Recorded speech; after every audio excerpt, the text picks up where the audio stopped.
이제 우리 다 함께 일어나 하나님을 찬양하며 예배로 나아갑니다. 하나님은 영이시니 예배하는 자가 영과 진리로 예배할지니라.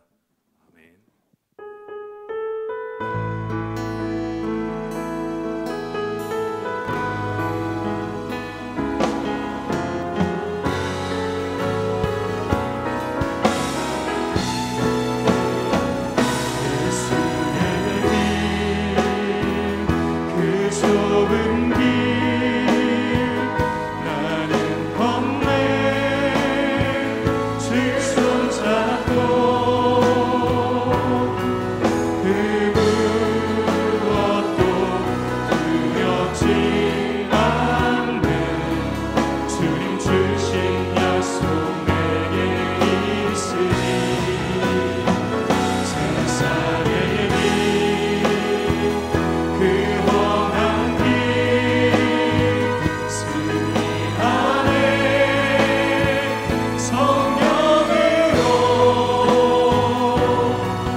이제 우리의 신앙을 고백하도록 하겠습니다.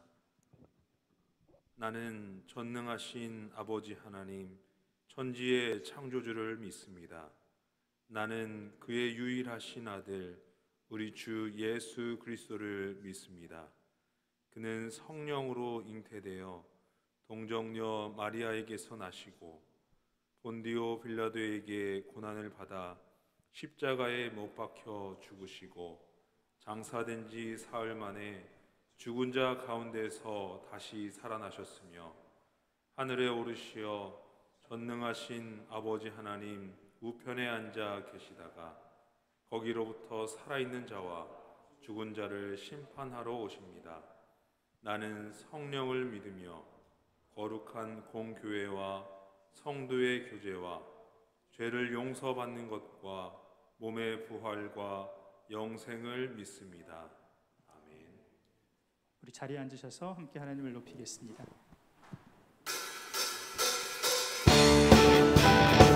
큰 박수 함께 치시면서 하나님의 이름을 높여드리겠습니다.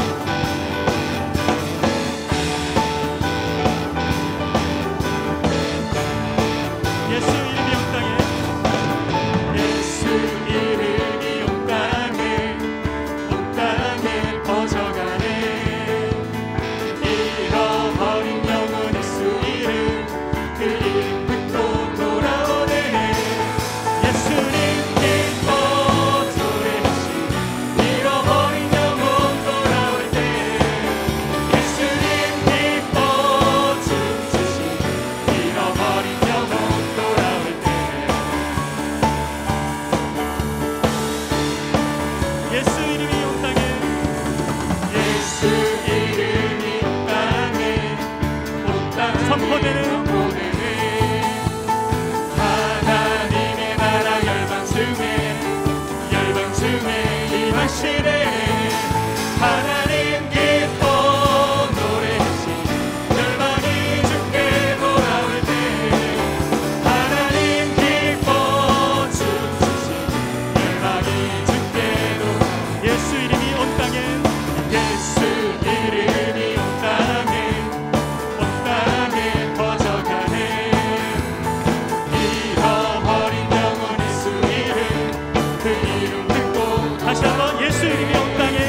에녹같이 용서하신 자 에녹같이 우리들도 전부를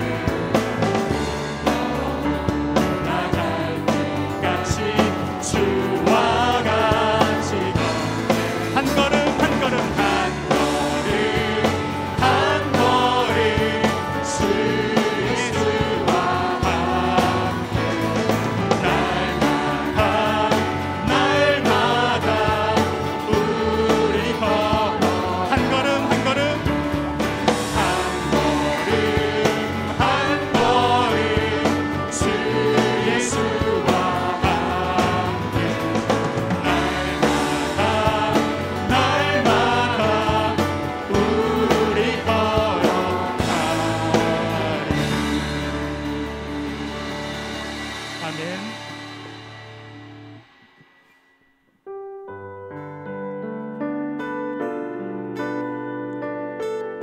우리의 모든 행위로 하나님께 영광 돌리길 원합니다. 모든 영광을 하나님께 함께 찬양하겠습니다.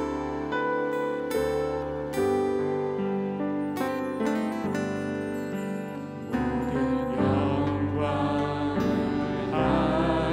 하나님께 모든 영광을 하나님께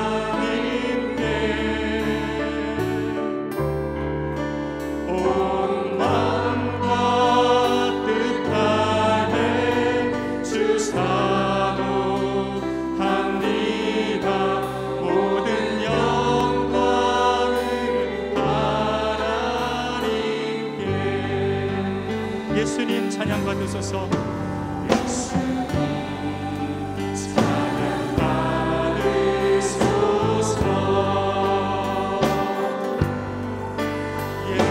예수님 찬양 받으소서.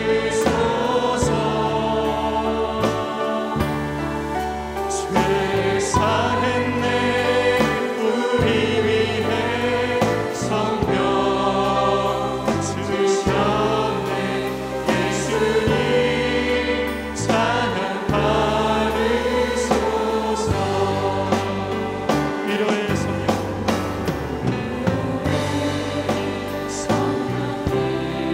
성령님이시여 위로의 성령님이시여 우리 안에 계셔서 인도하시네. 위로의 성령님이시여 우리 안에 계셔서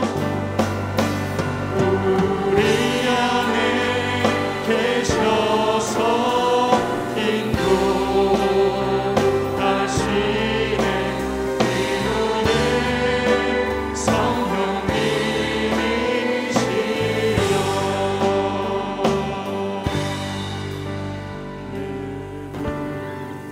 주의 영광을 보는 우리 가운데 계신 주님 그 빛난 영광 온 하늘 덮고 그 찬송 온 땅 가득해 주의 영광을 보는 찬송 가운데 서신 주님 주님의 얼굴을 온 세상 나가네 권능의 바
하나님 이 시간 임재하여 주옵소서. 성령 하나님 함께하여 주옵소서.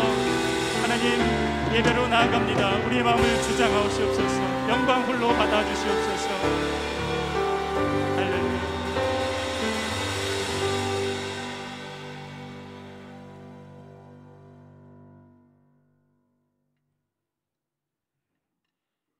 아버지 하나님 감사합니다. 한없이 부족한 죄인인데도 오직 그리스도 십자가의 보혈로 구원하여 주시고 언제나 아버지의 품 안에 품어주셔서 감사합니다. 또한 포기하지 않는 강권적인 사랑으로 저희를 사랑해 주시고 지금 이 순간에도 그 무엇도 끊을 수 없는 사랑으로 여전히 저희를 붙잡아 주셔서 감사합니다. 특별히 오늘 거룩한 주의 날에 이렇게 주의 전에 모여 마음껏 주님을 찬양하고 경배하며 영과 진리로 주님께 예배하고 주님과 교제케 하시니 감사합니다. 아버지 하나님, 하나님께서는 고난을 통해서 택하신 사람들 연단시키시고 하나님으로 사람으로 사용하는 줄 저희가 성경에서 배웠습니다. 요셉이 애굽에서 14년간 어거라 종살이 했듯이 모세가 미디안 광야에서 40년간 고생했듯이 많은 믿음의 선배들이 고난과 시험 속에서도 하나님을 바라보며 견뎌낸 후 마침내 큰 복을 받고 하나님의 능력의 통로가 되는 것을 저희가 믿음의 역사 속에서 배웠습니다. 주님, 저희 또한 작년과 올해 코로나 대유행으로 인해 예배와 교제가 위축되고 생활이 어려움을 겪으며 건강 문제로 인해서 힘이 근심하지 않을 수 없었습니다. 이 긴 고통과 혼란의 터널 속에서도 저희를 지켜주시고 포도나무 되신 주님 안에 거하게 하신 것은 오직 주님의 은혜였음을 고백합니다. 아버지 하나님, 끝까지 믿음을 지켜온 저에게 모든 성도의 이름을 아버지 생명책에 기록하여 주시고 하늘의 신령한 복들로 가득 채워 주시옵소서. 또한 오직 주님만 의지해온 자녀들을 긍휼히 여기시사 그 눈물 닦아주시고 주께서 주신 능력으로 소망 가운데 다시 힘을 얻을 수 있도록 주님 도와주시옵소서. 상한 갈대를 꺾지 않으시고 꺼지간 등불을 끄지 아니하신 주님, 여러 가지 사정으로 인해 예배에 마음껏 참석하지 못한 자녀들, 그들에게도 믿음의 믿음을 더하사 끝까지 함께 구원의 길을 갈 수 있도록 주님 붙들어 주시고 단 한 영혼도 실족치 않도록 주님 은혜를 베풀어 주시옵소서. 주님, 좌절과 우울감과 정치적 갈등 속에서 분열된 이 나라와 이 사회 주님 치유해 주시고 오직 주님께서 주신 기쁨과 주님께서 주신 소망으로 이 나라가 다시 가득하여서 다시 이 사회가 회복될 수 있도록 주님 도와주시옵소서. 아버지 하나님, 이제 이 역병이 잠잠해지고 전 세계 모든 교회와 모든 사회가 다시 활기를 되찾을 수 있도록 주님 도와주시옵소서. 해외 선교사님들과 현지의 교육자들 주님께서 안전하게 지켜주시고 살아서 역사하시는 하나님께서 그들에게 사역에서 친히 함께 하셔서 모든 열방이 속히 주님께 돌아올 수 있도록, 그리하여 주님 다시 오실 수 있도록 주님 도와주시옵소서. 주님, 어느덧 오곡백화가 익어가는 결실의 계절이 되었습니다. 주님께서 저에게 베푸신 모든 것들 감사드리며 저의 삶 또한 주님께서 저에게 맡기신 달란트에 합당한 그런 풍성한 삶의 결실들 다 맺게 하여 주시옵소서. 이제 또 한 달을 보내고 또 계절이 바뀌어 가는데 주님, 저희로 더욱더 주님 닮아가는 거룩한 주의 자녀를 다 되게 하여 주시옵소서. 특별히 얼마 남지 않은 수능 준비하는 자녀들 능력과 건강 지켜주셔서 이 좋은 일 잘 거두게 하여 주시고 시험과 취업과 결혼을 준비 중인 청년들의 장래에도 주님께서 선하게 인도해 주시옵소서. 육신의 질고로 병낫기를 간구하는 주님의 백성들 주님 치료의 광선을 발하여 주시고 여러 가지 어려움으로 주님의 도우심을 구하는 자녀들의 기도에도 주여 응답하여 주시옵소서. 아버지 하나님, 잠시 후 말씀 전하실 사랑하는 주의 종 건강을 지켜주시고 치료 중인 상처가 잘 회복되게 해주셔서 강건한 가운데 더욱 능력 있게 주의 몸된 교회를 섬기게 해주시고 늘 성령 충만케 하셔서 오늘도 선포하는 그 말씀을 통해서 저희 교회 모든 성도들의 심령이 변화되고 저희 교회가 함께 성장할 수 있도록 주님 도와주시옵소서. 주님, 찬양단의 찬양과 또 예배를 섬기는 모든 손길들 주님께서 은혜 베풀어 주시길 바라오며 이 모든 말씀 예수님 거룩하신 이름으로 기도합니다. 아멘.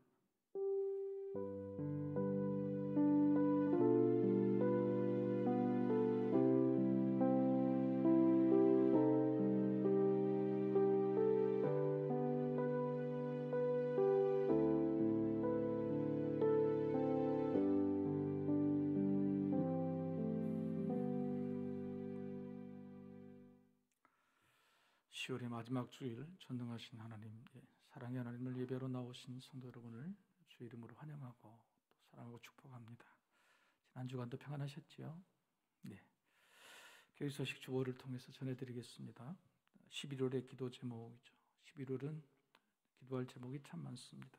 수험생들도 있고요, 또 취업 준비생들도 있고요, 또 여러 가지 준비하고 힘들고 아픈 사람들을 위해서 우리가 감사 새벽 기도회 시간을 갖습니다.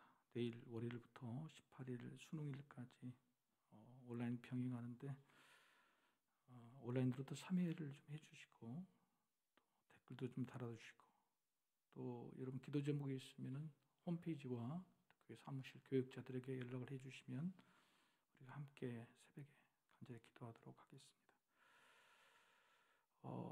11월이 되어서 정책당에서 결정하는 것이 방역 단계가 많이 완화됐잖아요. 그래서 이제 새로 정상적으로 회복하는 건데 일단 11월과 12월은 주일 찬양 예배, 매월 첫째 주 청년들과 주일 오후 2시에 드렸던 찬양 예배가 다음 주부터 시작이 되고 또 한 달에 한 번 있었던 십자가 금요 기도회가 이달 말부터 시작이 됩니다. 또 아마 1월쯤부터는 소그룹 모임도 허락이 될 것 같습니다. 그래서 여러 가지 문의가 많으신데 11월과 12월 한 달, 두 달은 아직은 교회 안에 소그룹 모임이나 또 교회 밖에서 구역 모임은 되도록이면 자제해 주시고 또 이게 완전히 방역되는 게 좀 확실하게 질 때 내년 1월부터 모든 것들이 아마 정상적으로 회복이 되리라 싶습니다. 청년 마중물 취업 준비하는 청년들 응원하는 지원금 신청 오늘까지 해주시면 되겠습니다.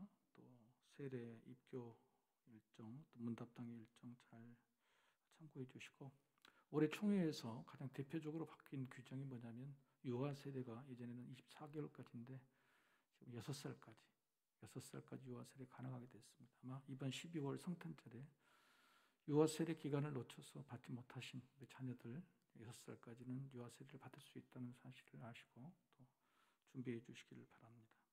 수험생들 위해서도 함께 기도해 주십시오. 한 장을 넘기시면은 여러분 예배 끝나고 나가실 때 생수를 가져가시면 좋겠습니다.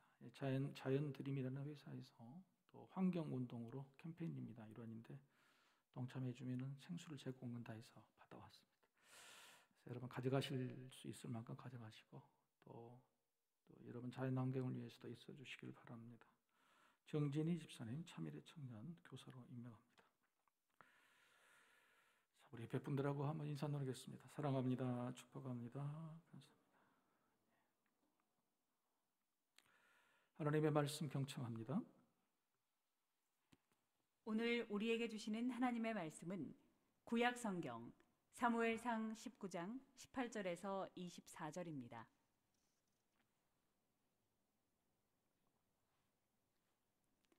다윗이 도피하여 라마로 가서 사무엘에게로 나아가서 사울이 자기에게 행한 일을 다 전하였고 다윗과 사무엘이 나요스로 가서 살았더라.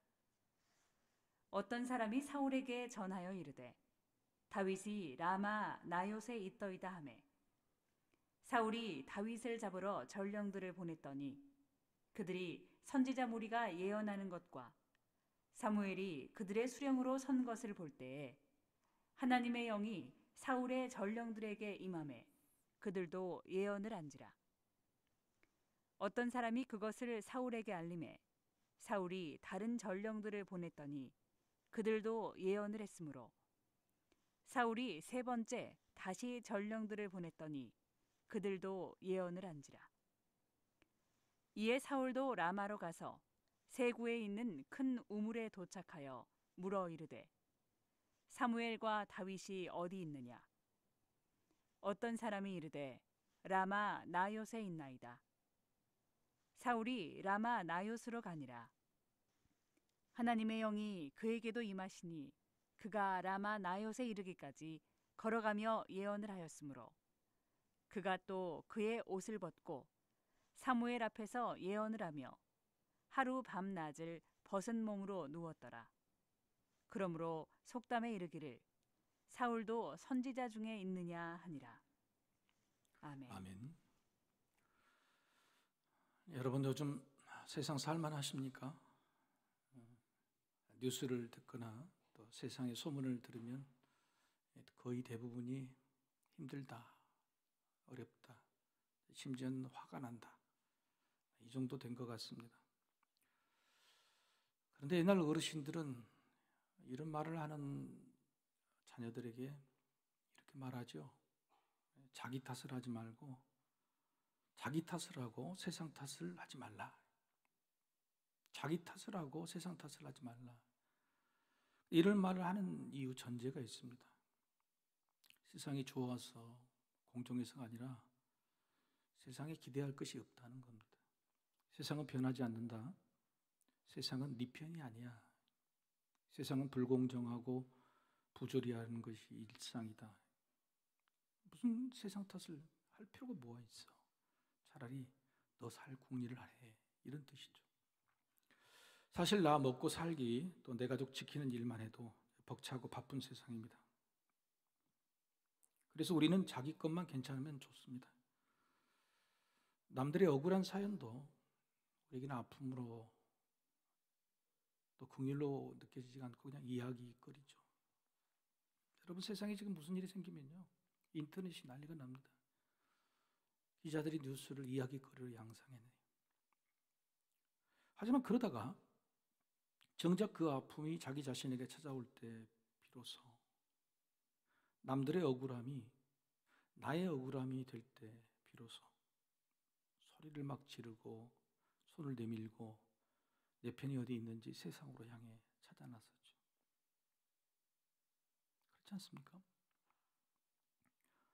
바로 그때 이렇게 억울해서 세상을 향해 소리를 치고 세상을 향해 내 편이 어디 있는지 찾아 나설 때 믿는 우리는 믿지 않는 세상 사람들과 어떤 점에서 달라야 되느냐. 똑같이 계란을 던지고 똑같이 댓글을 쓰고 똑같이 현수막을 내걸고 똑같이 그렇게 해야 되느냐. 오늘은 종교개혁기념주일입니다. 수백 년 동안 부당하고 불공정한 믿음, 교회, 세상을 향해 종교개혁자들은 자기만 잘 살겠다는 것이 아니라 용기를 내서 세상을 향해 소리를 친 것이죠. 그리고 교회를 향해서 스스로 못을 받게 된 것입니다. 믿는 사람들은 세상 사람들과 달라야 된다는 이름표, 꼬리표를 달고 우리 억울함과 답답함의 상황에서 그 문제를 어떻게 다르게 해결해야 될 것인가. 이게 참 고민스럽죠. 하나님은 오늘 다윗을 통해서 바로 그 문제를 우리가 그런 상황이 됐을 때 어떻게 풀 것인가를 알려줍니다. 우리가 말씀을 들을 때, 성경을 읽을 때 남의 이야기가 아니라 내가 그 상황에 되었다면, 내가 저 사람이라면 이런 마음으로 듣지 않으면 이게 메시지가 되지가 않아요. 메시지 전달이 되지 않는 겁니다. 죽어있는 말씀일 뿐이죠.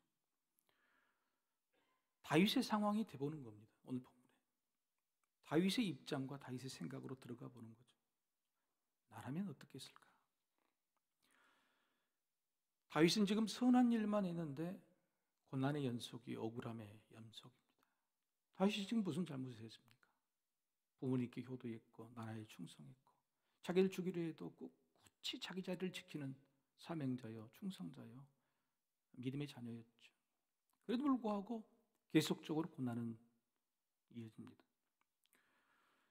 블레셋의 수많은 공격을 천부장의 직분으로서 잘 막아냈는데 오히려 사울은 이걸 시기해서 이제 공식적으로 다윗을 죽이라 이렇게 명령하고 말죠.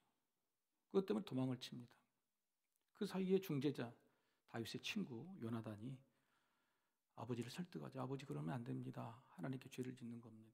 그래서 다시 왕궁으로 돌아오게 돼 화해를 했습니다. 그리고 다시는 내가 다윗을 죽이지 않겠다 맹세까지 했죠.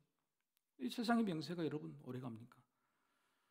또 블레셋과의 전투에서 승리를 거두자 사울 안에 있는 시기병이 바로 도져가지고 다윗이 수금을 켤 때 이 단창을 딱 던져버리죠.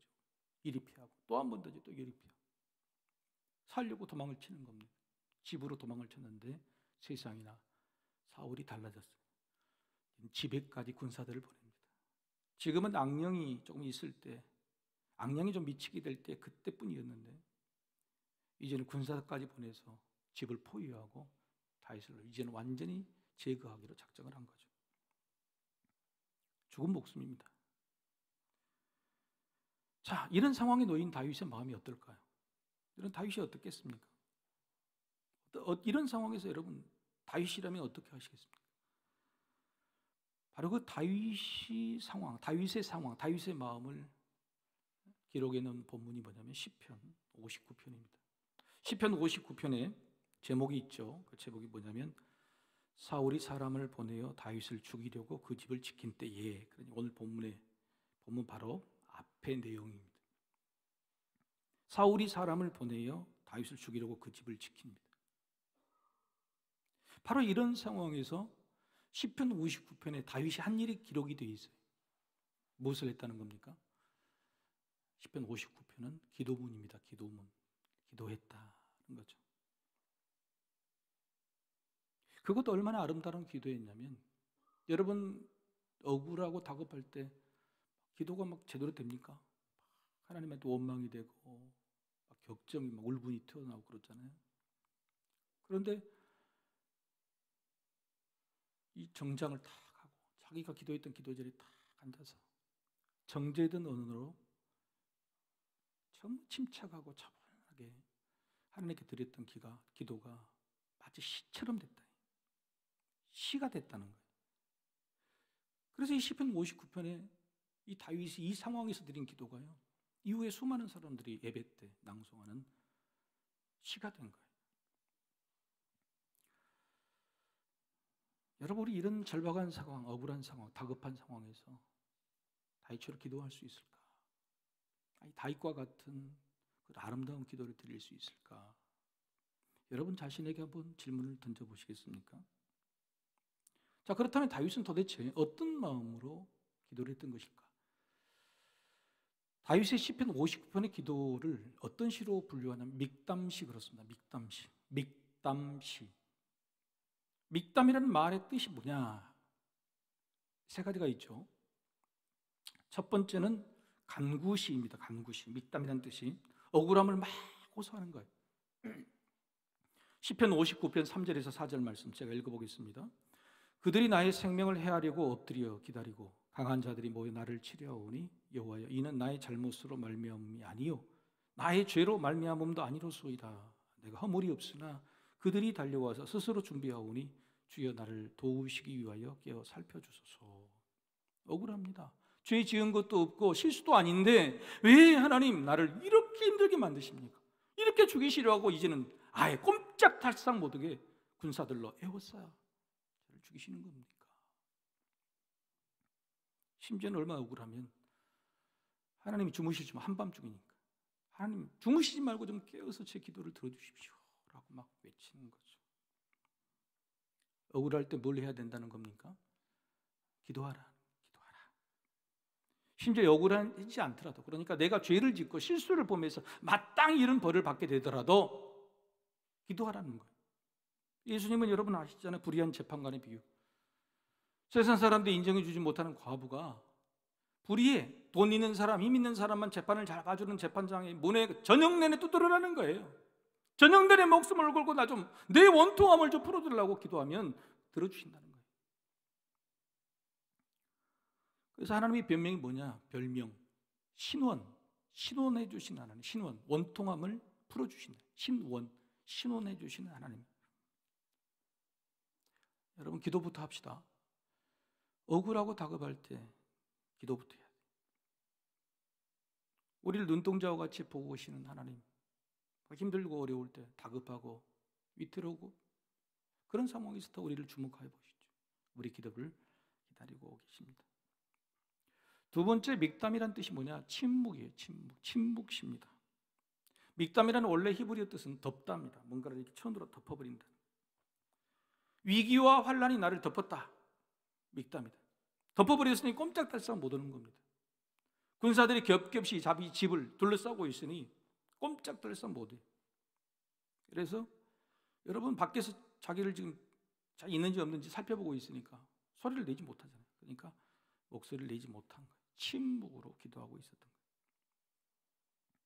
그런데 침묵을 하다 보니까 밖에서 떠드는 소리가 더 잘 들리는 거예요. 군사들이 집 밖에서 포위하고 있는데 뭐라고 그러냐면, 야, 그 잘 나가던 다윗이 봐라, 이제 죽게 됐네. 새벽만 되면은 내가 다윗의 집에 들어가 가지고 내가 제일 먼저 다윗을 사로잡아서 내가 승진하리라. 다윗의 꼴을 봐라. 마치 십자가에 달리신 예수님을 조롱했던 그 군사들처럼 다윗의 집 밖에서 다윗을 향해 조롱하는 그 군사들의 소리를 듣게 됩니다. 이런 조롱을 듣고 있던 다윗이 얼마나 압박했어요. 그래서 시편 59편 12절에 이렇게 기도를 합니다. 그들의 입술의 말은 곧 그들의 입의 죄라. 그들이 말하는 저주와 거짓말로 말미암아 그들이 그 교만한 중에서 사로잡히게 하소서. 하나님, 저들의 입에서 나온 그대로 벌을 주십시오. 교만한 중에 사로잡아 주십시오. 죽여 주십시오. 여러분, 우리 억울하고 다급하면 어떻게 해요? 하나님, 내가 억울해서 못 살겠습니다. 그놈의 자식 다리 뭉댕이를 뿌리시든지 죽여버리든지 망하게 하시든지 해야 됩니다. 지금 그런 기도인가요? 아니에요. 12절에 이렇게 기도왔는데 11절에는 어떻게 기도왔느냐? 다윗의 기도문을 다시 한번 같이 읽어보실까요? 11절, 자 시작. 그들을 죽이지 마옵소서. 나의 백성이 잊을까 하나이다. 우리 방패 되신 주여, 주의 능력으로 그들을 흩으시고 낮추소서. 죽이지 말라는 거예요. 죽이지 말고 어떻게 하는 거예요? 저들은 모릅니다. 예수님이 십자가의 말씀처럼 저들의 죄를 모릅니다. 그니 겸손하게 낮춰주만 주십시오. 저들이 입술로 뭔 죄를 짓는지 하나님 저들 겸손하게 만들어 주십시오. 그리고 뭐라고 하냐면 이미 나의 백성이라고 해요. 나의 백성, 하나님 나의 백성. 다윗은 왕이 아니었는데 이미 왕이었습니다.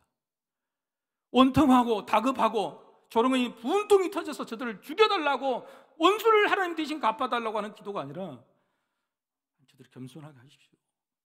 죽이지 마십시오. 그렇습니다. 다윗은 자신부터 하나님 앞에서 겸손했습니다. 말을 하면 안 될 상황이라서가 아니라 말로 죄를 지을까 봐 침묵으로 기도하는 거예요. 침묵의 기도문이 이게 다윗의 신조였습니다. 다윗이 시편에서 기도하는 모든 기도문들 17편, 39편 그 외에도 굉장히 많습니다. 그런데 그 기도문 중에 이런 말이 있어요. 하나님이여, 내 입으로 죄를 범하지 않으려고 내 입술에 재갈을 물려주십시오. 내 입술에 재갈을 물려주십시오. 시편 전체 중에서 무려 50편 가까이가 다윗의 시인데도 불구하고 다윗은 그 모든 시, 기도문 중에 늘 이렇게 기도했던 겁니다. 하나님, 내 입술로 범죄하지 않게 해주십시오. 억울하고 다급하면 뭔 말을 못해. 그럼에도 불구하고 하나님, 저들 죽이지 마십시오. 내 입술로 죄를 짓지 않게 해주십시오라고 기도했던 거죠. 여러분, 억울하고 다급할 때 침묵의 기도가 참 좋습니다. 근데 정작 침묵의 기도를 해야 될 이유는 뭐냐면 그 상황의 답을 내가 내리는 것이 아니라 이미 정해놓으신 하나님의 대답이 있기 때문에 그렇습니다. 왜 이런 상황을 주셨을까? 하나님이 정하신 뜻이 있죠. 하나님 이런 상황을 주신 이유가 있죠. 스스로 해결할 수 없는데도 불구하고 내가 해결하고 싶으니 내게 능력과 지혜를 달라고 기도하는 것보다 그저 하나님의 뜻에 침묵으로 위임해야 돼요. 침묵으로 위임하고 침묵으로 기다리고 침묵으로 믿겠다는 그런 기도, 진짜 좋은 기도죠. 하나님 알아서 해주십시오. 이런 상황도 피할 길도 문제 해결도 하나님의 손에 달렸습니다 라고 위임하는 침묵의 기도. 억울하고 다급할 때, 여러분 한번 화면을 보고 같이 한번 읽어보십시다. 시작. 억울하고 다급할 때 우리 안에서 흘러나오는 하나님을 향한 신뢰의 침묵, 위임의 고요함, 우리 모두 이런 믿음의 침묵 기도를 드릴 수 있게 되기를 소망합니다. 세 번째는 황금시죠. 황금시. 이게 가장 많은 해석인데요. mik답이 뭐냐? 황금이다. 황금처럼 귀하다는, 황금처럼 귀해. 황금이라는 것은 변하지 않는다. 시대가 변해도 상황이 변해도 누가 되었든 이 시를 보면 아름답다. 그래서 황금시래요. 이 시 안에 어떤 아름다움이 있습니까? 시편 59편 15절 17절 같이 한번 읽어보십시다. 자, 아름다운 시, 아름답게 시작. 그들은 먹을 것을 찾아 유리하다가 배부름을 얻지 못하면 밤을 새우려니와 나는 주의 힘을 노래하며 아침에 주의 인자하심을 높이 부르리니 주는 나의 요새이시며 나의 환난 날의 피난처심이니이다. 나의 힘이시여 내가 주께 찬송하오리니 하나님은 나의 요새이시며 나를 긍휼히 여기시는 하나님이심이니이다. 여러분, 이 시가 왜 아름다워요? 누가 봐도 지는 상황이에요. 누가 봐도 죽는 상황이에요. 집안에 갇혀서 군사들에게 매여서 이제는 끝장난 상황입니다. 포기해야 될 상황이에요. 요즘 이 시대 그렇잖아요. 이런 상황에 갇히면 온 집안이 먹고 죽잖아요. 그런데 이런 상황에서 누가 봐도 지는 상황, 누가 봐도 죽는 상황에서 아니야, 나는 이겨, 나는 살아. 저들은 밤새도록 나를 못 잡아서 굶주리다가 날이 셀 것인데, 그리고 돌아가고 포기할 것인데, 나는 새벽에 동이 터오르면 나는 승리의 깃발을 부를 수 있다. 승리의 찬양을 할 수 있다. 나는 기어코 산다. 기어코 이긴다. 이게 아름답다는 거예요. 인생이 잘 되고 하나님의 축복이 되는 일이 많고 자랑할 것도 많은 사람의 그 기도문이 아름다운 게 아니라 누가 봐도 저 사람은 찌질해요. 누가 봐도 저 사람은 실패고 누가 봐도 저 사람은 다 끝났어요. 근데 그 속에서 아니야, 나는 산다. 나는 일어나 이 새벽에 동토면 나는 승리의 깃발을 들게 될 것이다. 이게 아름다운 거예요. 그게 황금이에요. 다윗이 이렇게 아름다운 대답, 황금 같은 결론, 돌파구를 찾은 이유는 뭐냐면 방금 읽으신 말씀처럼 피난처를 알았기 때문에 그렇습니다. 피난처를. 주는 나의 요새이시며 나의 환난 날에 피난처입니다. 여러분, 환난 날에 찾을 곳은요, 피난처죠. 다윗은 억울함에 대항하지 않았습니다. 우리는 억울함에 막 대항하잖아요. 다급함에 선을 넘지 않았습니다. 우리는 다급할 때 선을 넘지요. 믿는 자의 선함은 악을 악으로 해결할 수 없음을 알았기 때문에. 그래서 살 수 있는 유일한 길이 다윗에게는 뭐였냐면 피하는 거예요. 그런데 세상 사람들은요, 이후로 다윗이 10년 이상을 피하고 도망치는 것에 대해서 아주 비난합니다. 그것은 이 세상에 우리가 살고 있는 환경과 다 닮아 있어요. 기독교 국가라고 알고 있는 미국이요, 무종교, 종교를 갖지 않는 사람이 50%가 넘었대요. 놀라운 일 아닙니까? 지금은 기독교를 비난하고 불교로 가는 게 아닙니다. 불교를 비난하고 천주교로 가는 게 아니에요. 종교 자체를 비난합니다. 종교를 가진 사람 왜 무종교가 많은 거예요? 비겁하다는 겁니다. 나약하다는 겁니다. 종교로 도망쳤다는 거예요. 그러나 여러분, 여기서 구분할 게 있습니다. 여러분, 오늘 설교 제목이 뭐죠? 크게 한번 이야기해 보세요. 우물쭈물 그러지 마시고. 오늘 설교 제목이 뭐예요? 도망이 아니라 피난이. 오늘 제가 여러분이 드리고 싶은 말이 이 말이에요. 다윗이 앞으로 지금부터 시작한 10년 동안의 그 피함, 그것이 도망이냐 피난이냐는 거예요. 여러분, 도망과 피난은 다릅니다. 제가 국어사전을 찾아봤어요. 도망은 뭐냐? 피하되 쫓겨서 그냥 달아나는 거예요. 도망쳤다 그런 것은 그냥 갑자기 그냥 막 혼비백산해서 지금 도망치고 가버리면 막 튀쳐나가는 겁니다. 이게 도망이에요. 근데 피난은 뭐냐?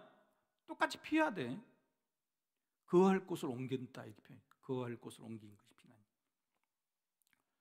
여러분, 우리 한국 전쟁 때 북쪽에서 남쪽으로 넘어오신 분을 뭐라고 말해요? 도망쳤다 그래요? 피난했다 그래요? 피난민이라고 그러잖아요. 그분들은 그냥 거처로 옮기고. 그런데 북쪽에서 남쪽으로 피난오는 사람 보고 뭐라고 해요? 피난했다 그래요? 도망쳤다 그래요? 그들은 도망쳤다고 말하는 거예요. 여러분, 도망과 피난은 다릅니다. 피한다는 뜻은 피하여 갈 곳이 있다 하는 뜻이고, 도망친다는 것은 피하여도 갈 곳이 없다 하는 뜻이죠. 다윗은 피난처로 도망한 게 아니라 피난처로 피한 것입니다. 죄를 피하고, 악을 피하고, 포기를 피하고, 절망을 피해서 하나님이라는 피난처로 들어간 것입니다. 악에 대항하고 급하니까 선을 넘는 것이 아니에요. 내가 죄 짓지 않아야 되겠거든, 내 입술로. 악과 겨루어서 하나님이 세우신 사울왕을 내가 죽일 수 없거든. 악을 피해야 되겠거든. 내가 포기를 피하고 절망을 피하기 위해서 도망치는 것이 아니라 하나님께로 피하게 된 거예요. 반대로 세상 사람은 어떻습니까? 세상 사람들은요, 피하는 것이 아니라 도망치는 거예요. 이 돈에서 이 돈이 망가뜨리면 이 돈으로 피하는 거예요. 이 직장에서 이 직장으로 피하는 거예요. 아들 집이 싫으면 딸 집으로 피하는 거예요.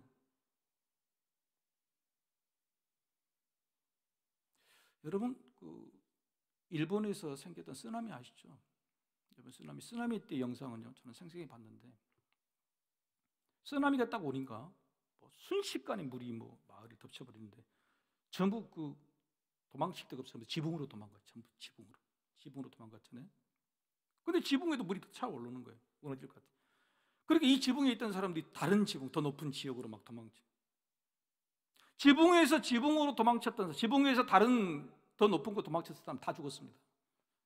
근데 그 지붕 위에서 끝까지 붙들고 있다가 헬기가 와서 구조했던 사람 다 구조했어요. 헬기가 와서 구조한 사람 다 살았어요. 여러분, 세상에 사는 것은 뭐냐면 도망치는 거예요. 피할 곳이 있어 가는 게 아니라 여기서 도망치고 또 여기서 도망치고. 여러분, 그렇지 않아요? 여러분, 이 직장에서 도망쳐 저 직장으로, 이 돈에서 도망쳐서 저 돈으로.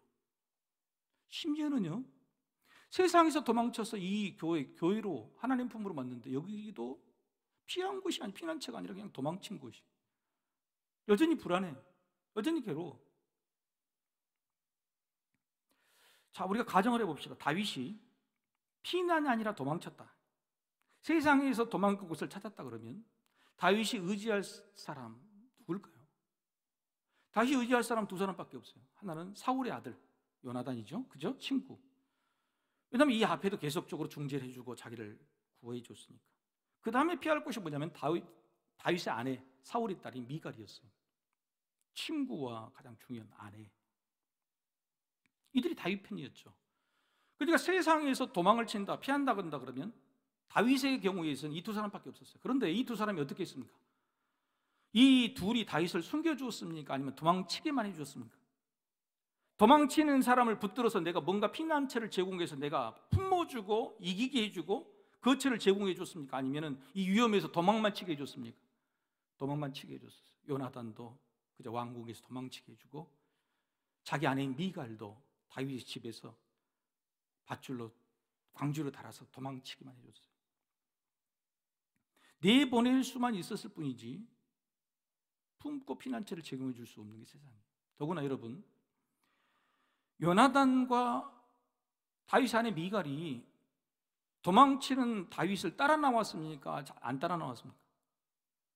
안 따라 나왔어요. 그렇게 사랑하고 그렇게 좋다 그러면 요나단, 다윗이 도망칠 때 같이 와야 되잖아요. 근데 요나단은 자기 집으로 다시 도망쳐. 심지어는 아내인 미갈도 다윗을 따라 나오지 않고 자기 집에서 버틴 거예요.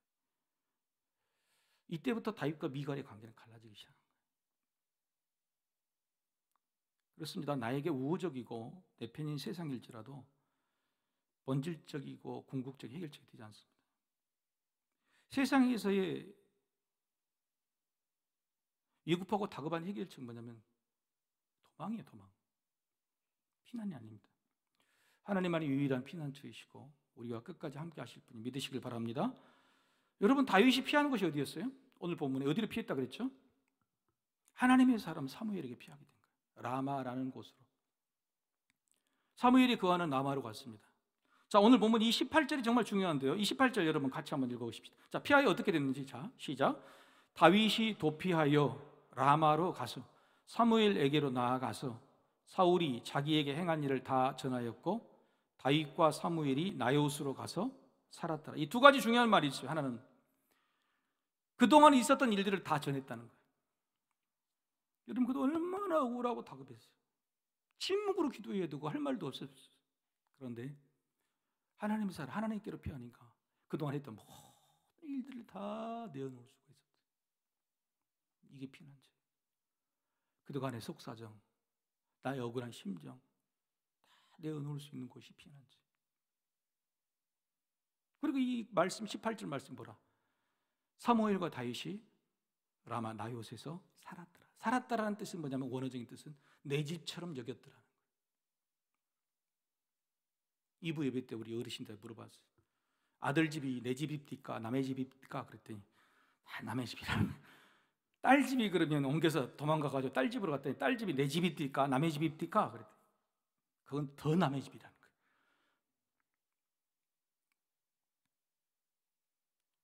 근데요, 지금 다윗은요, 사무엘에게 있던 그곳이 자기 집이래요. 자기 집처럼 살았대요. 속에 있는 거 다 털어놓고 내 집처럼 여길 수 있는 곳 살았더라. 이곳이 바로 진짜 피난처. 근데 하나님께로 피한 피난처, 사무엘이 있었던 이 라마 나요시라는 곳, 이곳이 얼마나 피난처다 왔냐면 사울이 그 소식을 듣고 군사를 또 보냅니다. 라마라는 곳에. 근데 군사의 무리가 라마 나요시에 딱 오니까요, 하나님의 영이 그들에게 임해서 저들이 애언을 하게 만드는 거예요. 영적으로 변화를 시켜버려요. 오도 가도 안 하고 거기 살아버리는 겁니다. 사울왕이 군사를 보냈는데 소식이 없어요. 듣던 소식이 저들에게 빠졌답니다. 두 번째 군대를 보냅니다. 그 군대도 하나님의 영이 저들을 변화시켜버려요. 라마 나요시에 거합니다. 다윗과 사무엘이 있는 곳에. 세 번째 군대도 마찬가지. 강단 무소식이에요. 그랬더니 마지막에 사울왕이 내가 직접 가겠다. 직접 가는데 사울왕마저도 하나님의 영이 그를 완전히 뒤집어 놓습니다.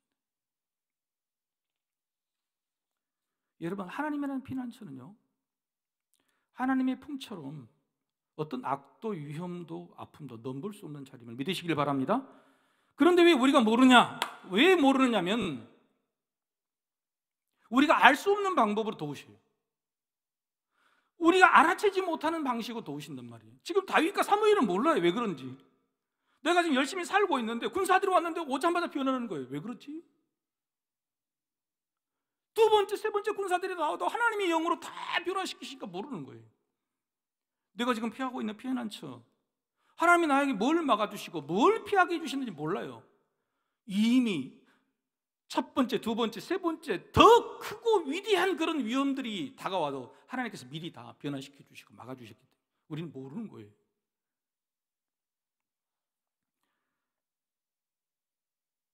하나님의 피난처는 뭐냐면 영적인 피난처입니다. 영적인 돌보심이요, 영적인 요새. 그래서 여러분 지금 마음 편하게 주무시잖아요, 그렇죠? 영적으로 편안하니까. 성도 여러분, 여러분에게 이런 피난처가 있으십니까? 여러분 여전히 도망 다니고 계시지 않습니까? 교회로 도망쳐 오지 않았습니까? 내 영혼의 안식을 누리고 마음의 위로가 되고 심지어는 내 눈의 평안까지 가져다주는 피난처 있으십니까? 저는 이런 피난처가 교회였습니다. 제 인생에 결혼을 해서 자녀까지 다 있었지만 실패와 실패를 거듭해서 아무것도 할 수 없었던 30대 초반의 7년이라는 세월. 저희 피난처는요, 이 교회당 이전에 저쪽 교회당이었어요. 내 인생에 아무도 없었습니다. 답도 없었고 어떤 일마저도 두려웠고 어떤 사람도 만나도 불편했어요. 뭐하냐? 대답하기 힘들어.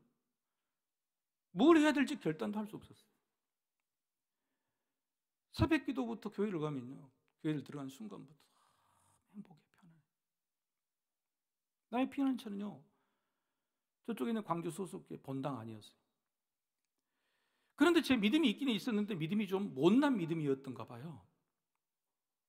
본당 안에 가도 이 강대 위로는 올라와 본 적이 없어요. 남들은 올라오면 십자가를 붙들고 십자가에 매달리고 이 의자를 막 붙들고 기도한다 그랬는데 저는 너무너무 못나게 보였거든요, 제가. 그래서 제가 그 본당 안에 있었던 곳이 어디냐면 쫙 에어컨 밑에 구석자리, 저 자리였어요. 본당 맨 뒤 구석자리. 그래도 좋았습니다. 아니, 그래서 좋았습니다. 세상의 구석대기에서 성전 하나님이 계신 그 구석대기로라도 내가 피하여 갈 곳이 있어서 너무너무 행복하고 좋았어요. 그래서 지금도 제가 기도하는 자리는요, 가끔 그런 말씀하세요. 담임 목사가 이 성전 여기서 기도하고 십자가 밑에서 기도하고 앞에서 기도해야지. 저는요, 그때 하나님을 만났던 자리, 내 피난처는 저 뒤에 있거든요. 지금도 저 자리에서 기도해요.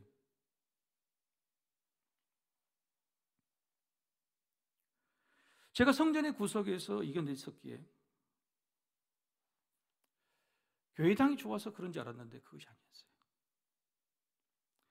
제가 정말로 평안을 느꼈던 것은 뭐냐면 자리가 아니라 시간이었습니다. 그러다가 주일이 됩니다. 주일 오전에 제가 가르치던 교회학교 어린이 아이들 와요. 선생님, 내가 뭐가 선생님 자격인데 선생님 그래. 애들을 가르치고 너무 행복했어요. 점심을 먹고 오후가 되면 불안해. 이 성도들을 만나서 이렇게 행복하고 근심, 시름 다 잊어버렸는데 또 주일이 가면은 내가 일주일 어떻게 버티지? 너무나 힘들었단 말이에요. 여러분, 세상 사람들은 저에게 너무너무 거추장스럽고 불편하고 꺼려졌지만 왜 교회 사람들은 편하고 좋았을까요? 내 편이었어요. 우리 옆 사람들 인사합시다. 당신 내 편 맞지요? 1, 2부하고 똑같으네요. 교회에 와도 이 사람이 내 편인지 잘 몰라요. 교회에 와도 지금 세상에서도 내 편이 없어서 여기 왔는데 교회에 와서도 내 편이 아닌지 지금 질문조차 대답조차 묻지도 못하잖아요. 여러분, 도망쳐 온 거예요.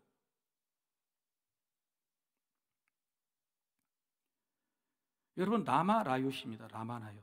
라마가 뭐냐면 지명입니다. 광주예요, 광주. 나요스는 뭘까요? 나요스는 학교 공동체라는 뜻이에요. 그러니까 라마 나요스를 우리식으로 받자면 광주 뭐예요? 서석교회예요. 광주 서석. 라마 나요시 뭐냐면 광주 서석교회라는 공동체라는, 믿음의 공동체라는 거예요. 사무엘이 세운 선지자 학교입니다. 18절에 분명히 그렇게 돼 있죠. 다윗과 사무엘이 라마에서 살았습니까? 아니면 나요스에서 살았다고 기록되어 있습니까? 18절 보십시오. 어디에 살았다고 기록되어 있습니까? 나요스에서 살았다. 광주라는 곳에 산 것이 아니에요. 그냥 지역에 가서 산 거예요. 어디 살았어요? 공동체에 살았다는 거예요. 공동체에 살았다. 공동체에 살아서 뭐든지 말하고 내 집처럼 여겼다는 거예요.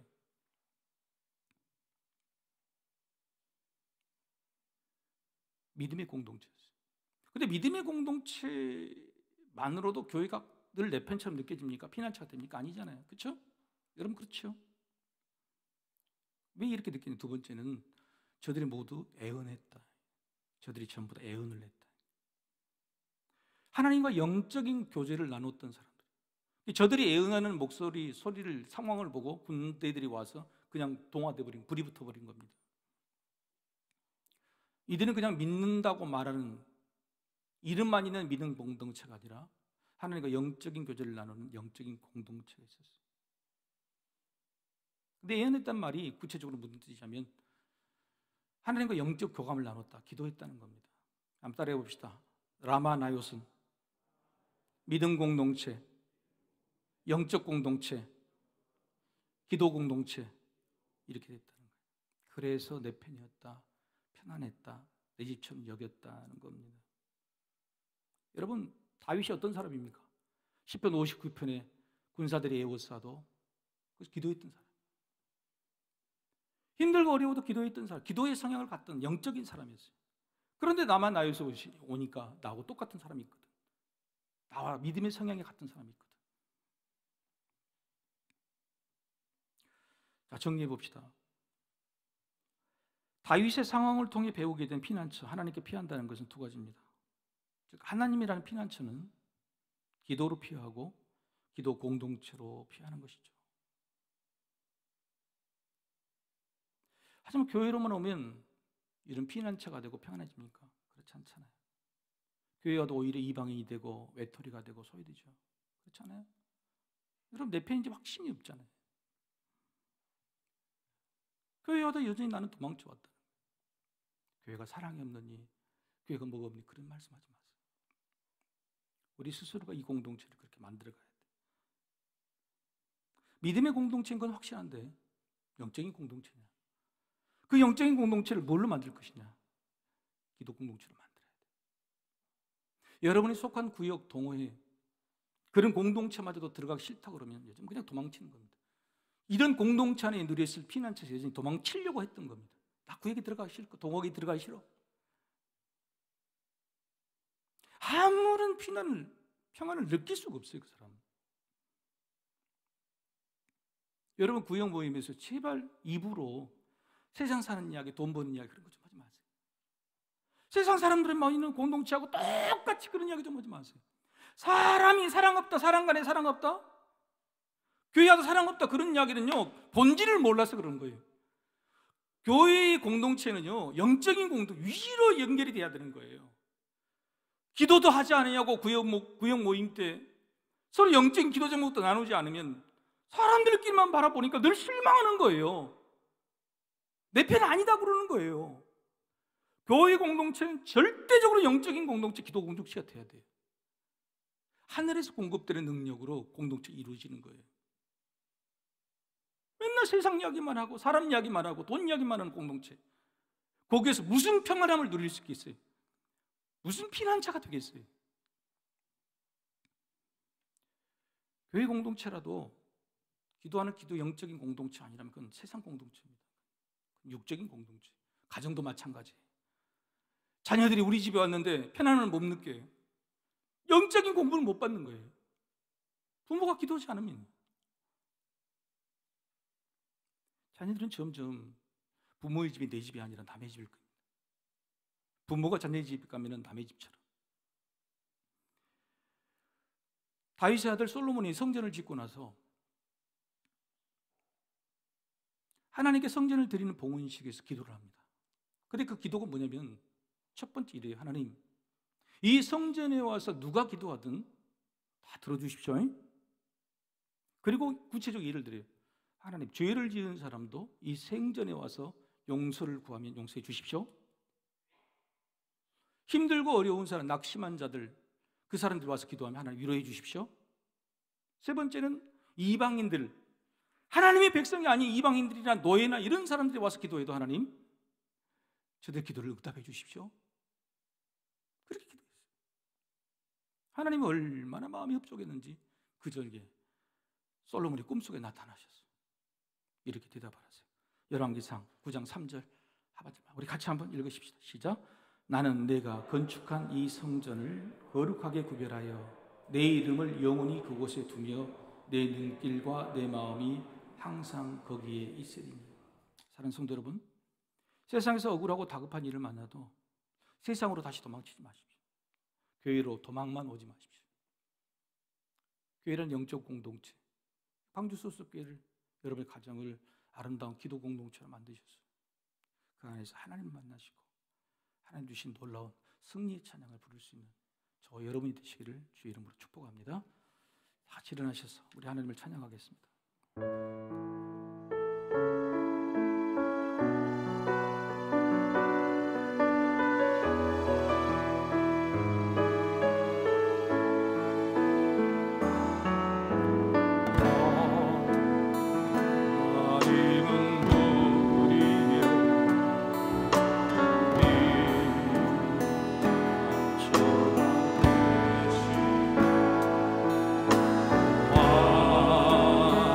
환난 중에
찬양합니다.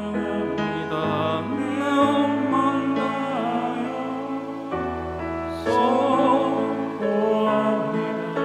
예수 그리스도 주님 오심을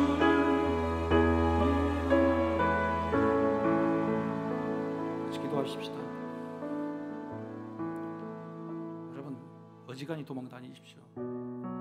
이 돈에서 저 돈으로, 이 사람에서 저 사람으로, 이 꿈에서 저 꿈으로,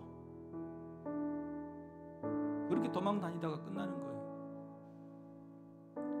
심지어는 교회로도 도망 오신 분이 아무리 예배를 드려도 피난처가 아니에요.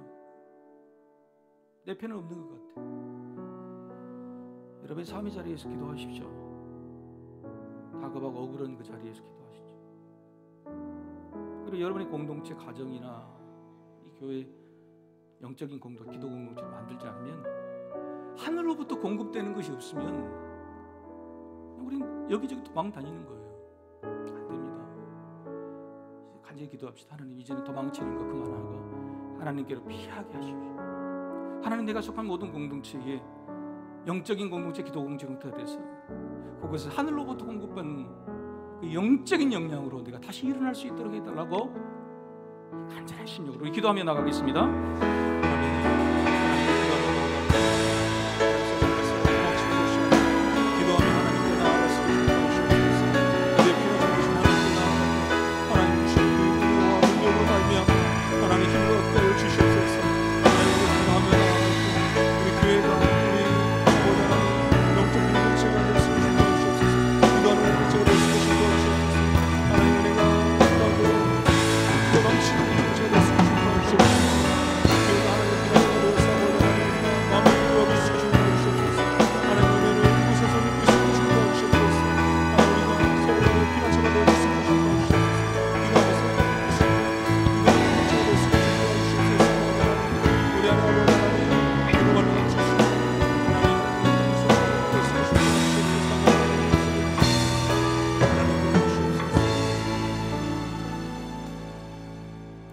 하나님, 오늘 말씀 속에 다윗이 되어보았습니다. 참 어렵네요. 누가 봐도 죽을 자리, 누가 봐도 힘든 그 상황에서 다윗처럼 기도할 수 있을까요? 이 새벽이 되면 나는 승리의 축가를 부를 수 있다고 다시는 할 수 있을까요? 세상에 살아도, 교회 와도 여기서 저기로, 저기서 여기로 도망치는 인생, 그런 인생 이제 그만두게 하시고 기도함으로 하나님께 피하게 하시니 고맙습니다. 억울하고 다급한 그 자리에서 기도하게 하시고, 기도의 동역자를 만나게 하시고, 거기 어떤 공동체이든 하늘의 영을 공급받는, 그렇게 해서 변화되는 그 능력을 경험하는 자리 되게 하여 주옵소서. 오늘 이 시간 우리를 불러주셔서 하나님 전으로 피하게 하시니 감사합니다. 그 은혜 감사히 우리의 마음과 정성과 물질을 드립니다. 주님 기뻐 받아주시고 피난처가 되는 귀한 물질, 그런 사역들 되게 하여 주옵소서. 세상에 나갑니다. 피할 곳 없어 당황하는 사람들에게 하나님, 우리가 피난처가 되어야 되지 않겠습니까? 광주 서수교회가 그래야 되지 않겠습니까? 적어도 여기 성도들은 세상에 나가 그렇게 피난처가 되어야 돼요. 그 사명들 기쁨으로 잘 감당할 수 있게 하시고, 저들의 가정도 그렇게 만들고 돌아와 하나님께 감사하는 한 주간이 되도록 역사해 주옵소서. 그렇게 하실 줄 믿고 감사를 드리며 예수님 이름으로 기도하옵나이다. 아멘. 주 예수 그리스도의 은혜와 하나님의 사랑과 성령님의 교통하심이, 피난처이신 하나님 그 든든한 요새로 세상에 나아가는 주의 백성들, 저들의 삶과 가정, 꿈, 그리고 광주 소속교회, 이 나라 이 민족 위에 이제부터 영원토록 함께 하시기를 간절히 축원하옵나이다. 아멘.